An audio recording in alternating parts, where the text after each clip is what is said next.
Good evening to all of you.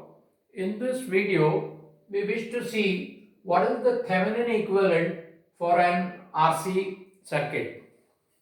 We are aware of a simple RC circuit where you have a resistance and a capacitance connected to this, and there is a EMF E. Yeah?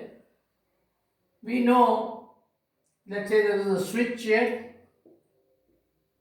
So when you close the switch, the current through the circuit will be E by R because there is no voltage across the capacitor, and as this current will charge the capacitor, and as the current charges the capacitor, the voltage across the resistor will decrease, the current will keep on decreasing, and ultimately the current will be zero, and the entire EMF E is going to appear across the capacitor C. Now for this, we define the time constant tau as the product of R into C. We also know that the instantaneous charge Q is given by Q max into 1 minus e raised to minus t by RC.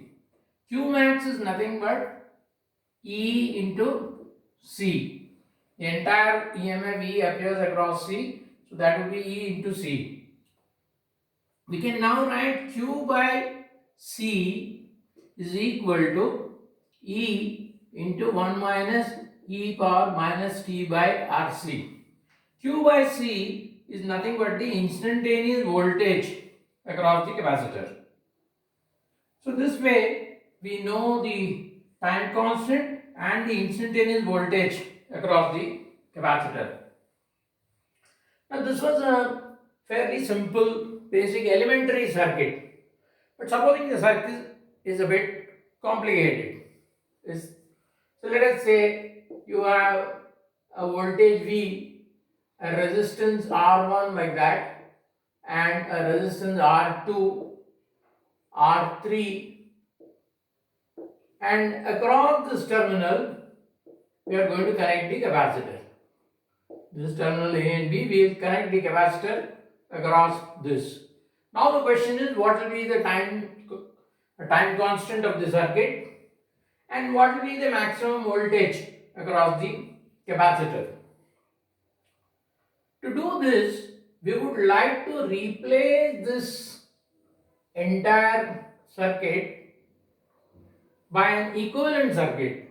That equivalent circuit would have an EMF E and an equivalent EMF E and an equivalent resistance R. Yes? This is A and B.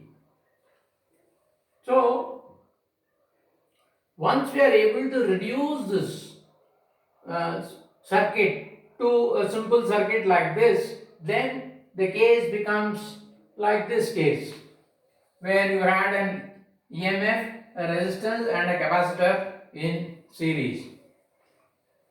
To do this, what we shall do is, we shall first of all replace this capacitor by some load resistance RL.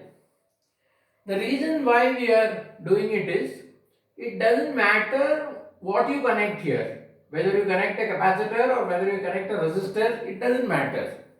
But connecting a resistor simplifies our equations.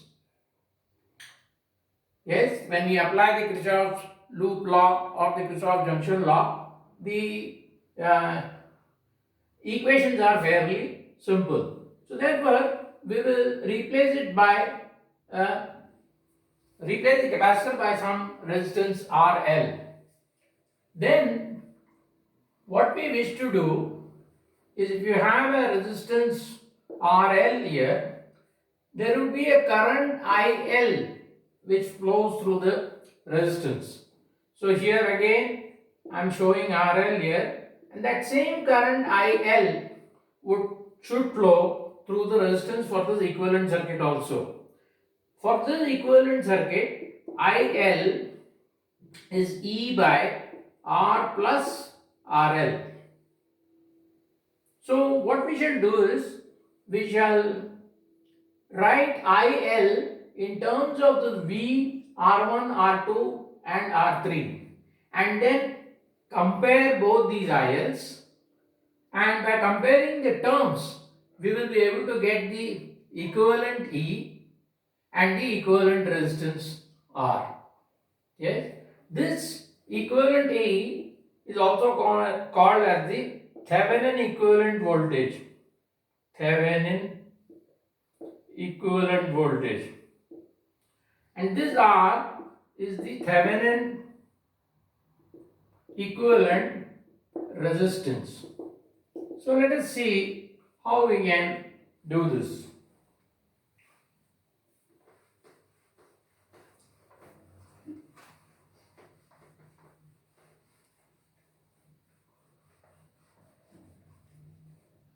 Let us say the current from the battery is I.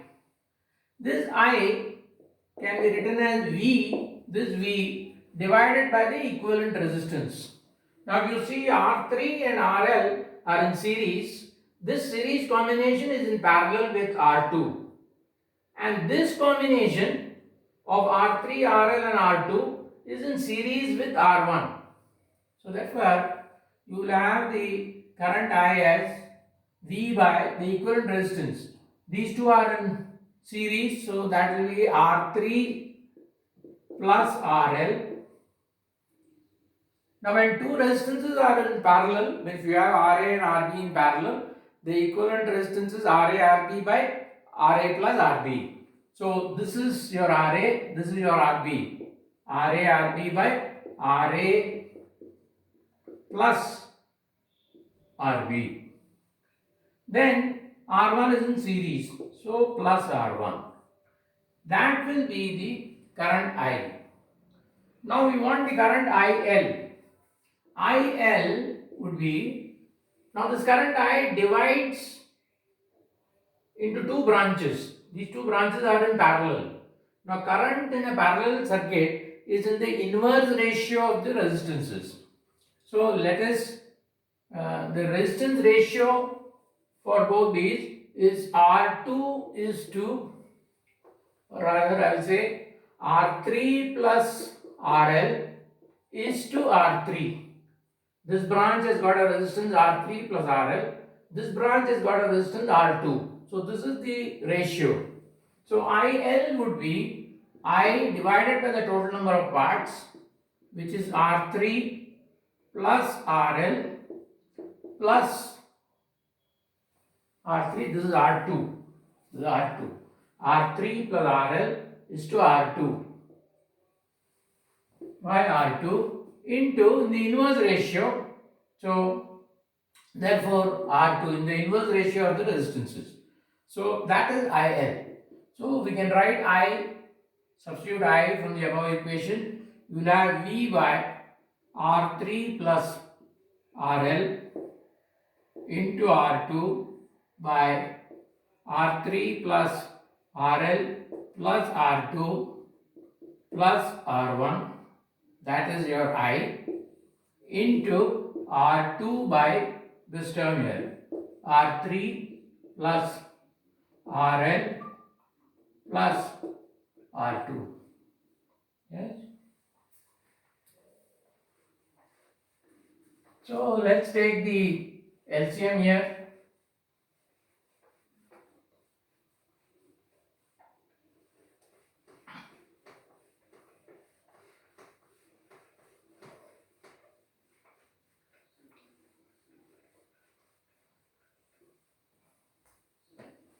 So if you take the LCM here, IL is going to be equal to VR2 by, this will be R3 plus RL, R3 plus RL into R2, R3 plus RL into R2 plus R1 into R3 plus RL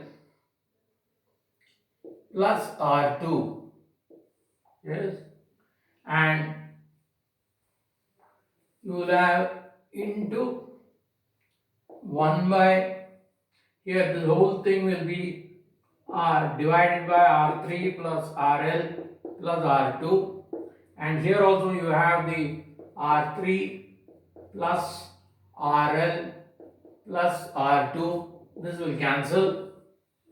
Now what we shall do is we shall group the RL terms. So if you group the RL terms, you get VR2, get all the other terms on this side and RL terms towards the right, R3 R2 R3 R2 plus R1 R3 R1 R3 plus R1 R2 plus R1 R2 plus this would be R2 RL or RL R2, whichever way, and here you will have R1 RL plus R1 RL. Yeah. Here RL would be common and you would have R1 plus R2. Yeah. We can do the same thing here. Here you find in these two terms R3 is common and you have R1 plus R2. So this can be written as VR2 by R3 is common.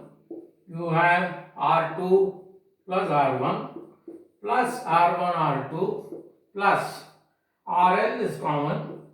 You have R2 plus R1. Our idea is to have only RL without the other resistances. Yes. Now we will remove R2 by R1 common.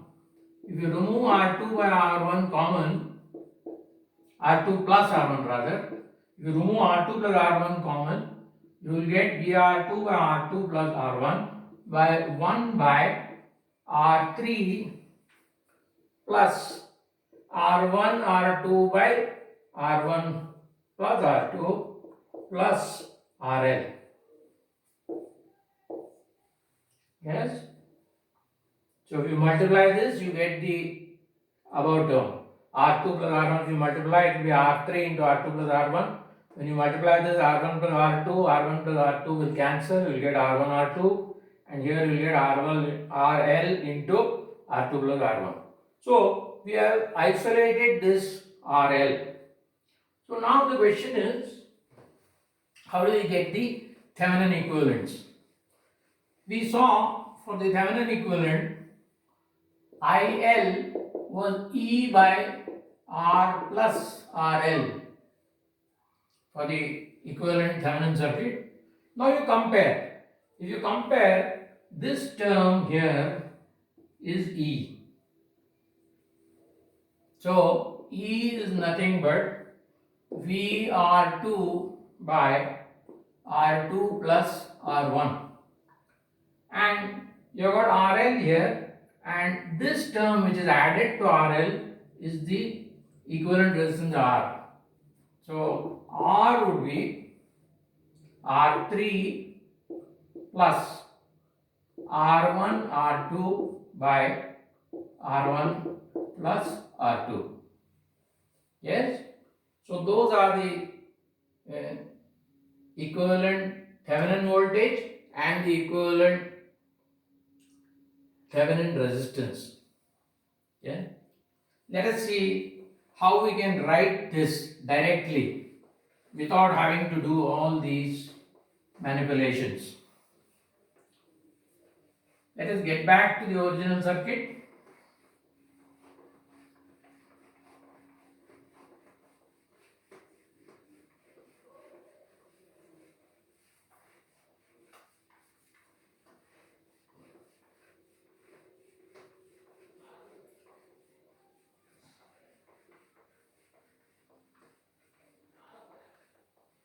The original circuit was like this.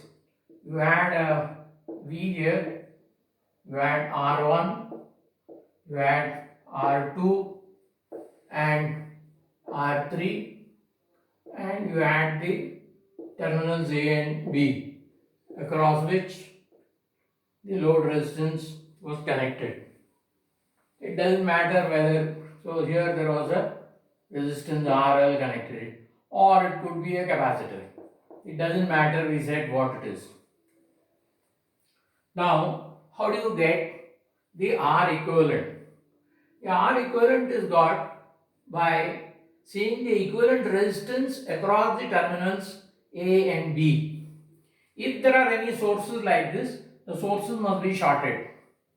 So, if you short this source, that is you take it as if the source is absent. Yes, if the source is absent, you will have R1, R2 and R3. Find the equivalent resistance across A and B. So if you see this, R1 and R2 are in parallel and that combination is in series with R3. So the equivalent resistance across A and B, the R across A and B would be R1 R2 by R1 plus R2 plus R3. That is exactly what you have here. So to find the equivalent Thevenin resistance, find the equivalent resistance across the terminals A and B, where you are going to connect the load or the capacitor. Yeah. Now, how to find the Thevenin equivalent voltage? For this, again you do the same thing. Keep the voltage source now as it is.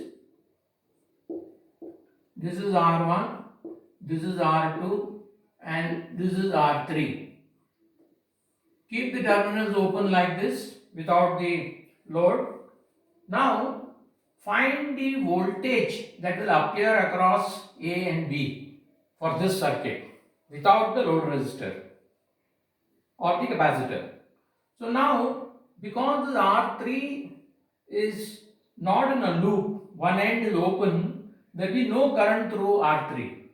The current flowing in this circuit, current will flow only in this circuit.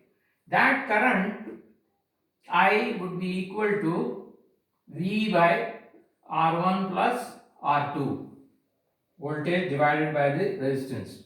Now the voltage across these two terminals, if I call that as A dash and B dash, would be the voltage across R2. Voltage across R2, which is V A dash B dash, would be the current I into R2. The current I is V by R1 plus R2 into R2. Now A dash and A will be at the same potential because there is no current through this resistor. B dash and B will be at the same potential, just a connecting wire there. So VAB would be V by R1 plus R2 into R2. That's exactly what you have here. Okay, V by R1 plus R2 into R2. Now, let us take another example. The same example, but we are going to make a small change.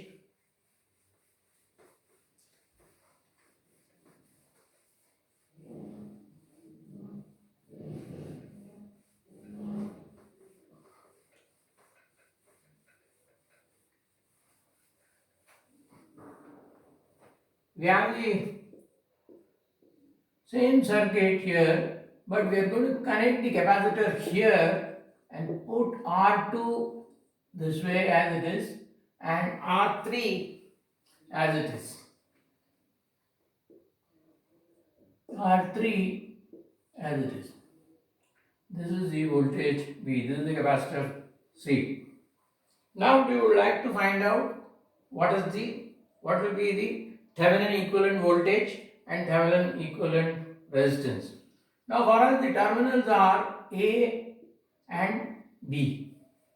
So now we need to find the equivalent resistance across A and B and the voltage across A and B without the capacitor. So what we shall do is for finding the equivalent resistance, if there is any cell, we said we have to short it, we ignore it. Yeah. So this would be R1, this is A, this is B, this is R2, and here you have R3. Okay? Now we want the equivalent resistance across A and B. If you see now, R1 and R3 are in parallel. Yes, this is at the same potential and this is at the same potential. So R1 and R3 are in parallel. So the equivalent resistance would be R1 R3 by R1 plus R3. Now once you replace this R1 and R3 by this, that would be in series with R2. Yes, the circuit now becomes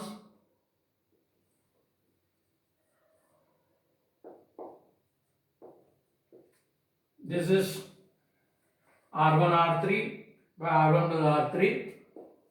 The equivalent of these two we have put it here, and this is R2. So R2 is in series. So the R Thevenin of the R equivalent would be R1 R3 by R1 plus R3 plus R2. That would be R Thevenin. Now to find the voltage. For finding the voltage, keep this voltage as it is, voltage source as it is. You have R1 here. You want the voltage across A and B. You have R2 here, and here you have R3. You have R3 here.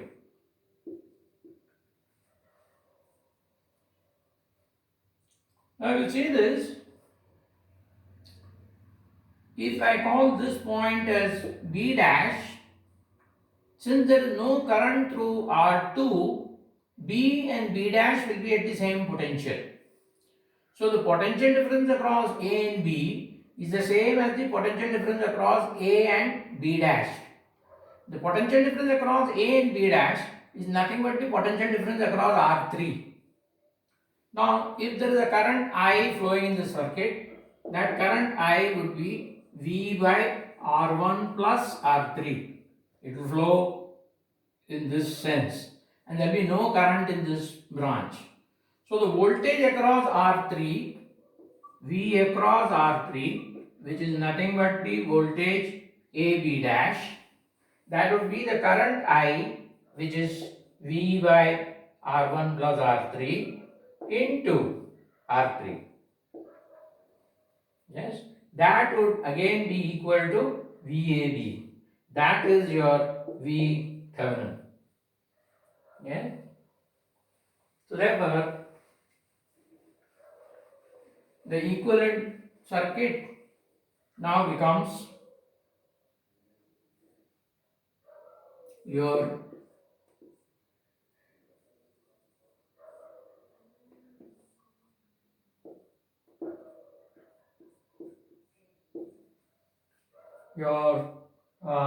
V Thevenin is VR3 by R1 plus R3, and your R Thevenin would be R1 R3 by R1 plus R3 plus R2. So if we call this as E and this is as R, the time constant of the circuit tau would simply be R into C, where R is given by this. What about the voltage? The voltage across the capacitor would be equal to this Thevenin voltage. So VC would be VR3 by R1 plus R3 into 1 minus e raised to t by tau, where tau is given by R into C, where R is this. So this way, by using the Thevenin equivalent, any complicated circuit can also be reduced to a simple RC series circuit. Thank you.